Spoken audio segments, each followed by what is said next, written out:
Google 智慧镜头呢，处理图片里面的文字，还可以翻译成英文或者是其他文字哦，这么厉害啊！哦，这么多种文字可以选，日文呢、韩文呢、菲律宾文呢、越南文呢、泰文呢、英法德文呢，哦，印尼文、马来西亚文呢、印度文呢，那叫印地文。意大利文呢、荷兰文呢、德文呢、缅甸文、辽文呢，厉害耶！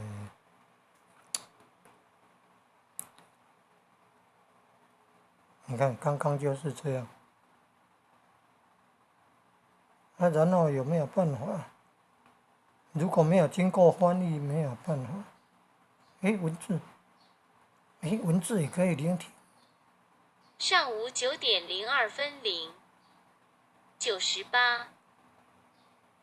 标题：“LD ChatGPT Google 语音助理阿拉丁神灯天使图文对照有声书可考虑，故乡寺庙图片加声音，待处理图片中的文字变数为文字，然后会念出声音。先试试谷歌智慧镜头辨识加上翻译，然后点按喇叭会读出声音。”你看这一次只有按文字然后就出现下方出现有聆听的按钮，按聆听它就会念那些字了，好厉害哦！